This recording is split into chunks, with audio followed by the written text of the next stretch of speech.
parole est à présent à Monsieur Patrick Hetzel pour le groupe Droite républicaine.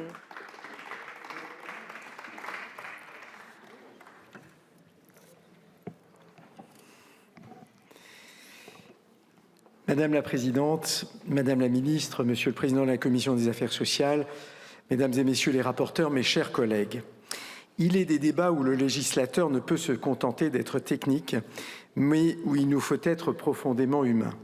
Le débat sur la fin de vie est de cela. Car au fond, la question qui nous est posée aujourd'hui est simple. Que doit faire la République quand la vie devient fragile?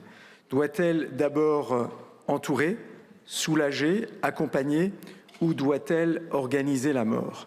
Pour ma part, ma conviction est claire. Je soutiens résolument la proposition de loi qui développe les soins palliatifs et je m'oppose à celle qui vise à légaliser le suicide assisté et l'euthanasie. Non par indifférence à la souffrance, mais par fidélité à ce que doit être une société du soin. On nous a beaucoup parlé de liberté individuelle et de libre choix, mais ayons le courage de regarder la réalité en face. Peut-on parler de libre choix quand l'accès aux soins palliatifs reste inégal selon les territoires? Peut-on parler de libre choix quand des familles cherchent parfois désespérément une place en unité spécialisée? Peut-on parler de libre choix quand la douleur physique, la détresse psychologique ou la solitude ne sont pas correctement prises en charge? La vérité, il faut la dire avec gravité, sans accès effectif et suffisant aux soins palliatifs partout en France, le prétendu choix de mourir devient un non-choix. Un non-choix dicté par la peur de souffrir, un non-choix dicté par le sentiment d'être une charge, un non-choix dicté par l'isolement. La liberté sans alternative réelle ne saurait jamais être une liberté. Cela devient une véritable résignation. Avant d'ouvrir un droit à mourir, notre premier devoir est d'assurer, partout et pour tous, le droit d'être soulagé, accompagné, entouré. C'est une question de justice, d'égalité territoriale et de dignité humaine.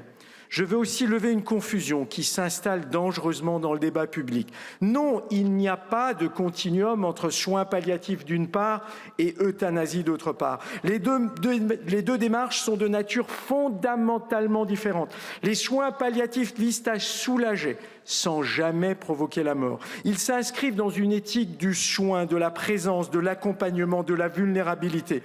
L'euthanasie, elle, consiste, il faut le dire clairement, à donner la mort.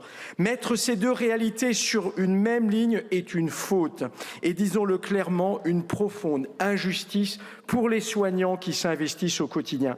Car dans les unités de soins palliatifs, que voit-on chaque jour? On voit des professionnels qui ne renoncent pas. Jamais.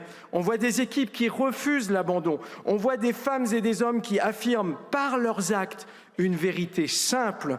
Même quand on ne peut plus guérir, on peut toujours prendre soin de l'autre. C'est cela la véritable humanité. Permettez-moi à cet instant de leur rendre un hommage appuyé. Je pense aux médecins, aux infirmières, aux aides-soignants, aux psychologues, aux bénévoles, à toutes celles et tous ceux qui, souvent dans la discrétion, parfois dans le manque de moyens, s'investissent sans compter et sans relâche au service des personnes les plus vulnérables, au service de l'altérité. Ils portent au quotidien une profonde éthique de la vulnérabilité, une éthique qui refuse de détourner le regard, une éthique qui refuse la solitude des derniers jours, une éthique qui affirme que la dignité humaine ne disparaît jamais et en aucun cas. Ces soignants n'abrègent pas les vies, ils humanisent le temps qui reste. Et notre responsabilité politique est claire, leur donner les moyens d'agir, avant tout. Mes chers collègues, le véritable progrès n'est pas d'organiser la mort. Le véritable progrès, c'est d'organiser la solidarité et la fraternité jusqu'au bout de la vie. Le véritable progrès, c'est qu'aucun de nos concitoyens ne se sente de trop, parce que trop fragile, trop dépendant, voire trop coûteux. Voilà l'honneur d'une nation qui respecte véritablement sa devise. C'est pourquoi je vous appelle avec gravité, mais aussi avec conviction, à soutenir résolument le développement des soins palliatifs et à refuser l'instauration du suicide assisté et de l'euthanasie dans notre droit, parce qu'au fond, mes chers collègues, une société se jugera toujours à la manière dont elle prend soin des plus vulnérables. C'est ça la véritable fraternité. Je vous remercie. Merci beaucoup, monsieur le député.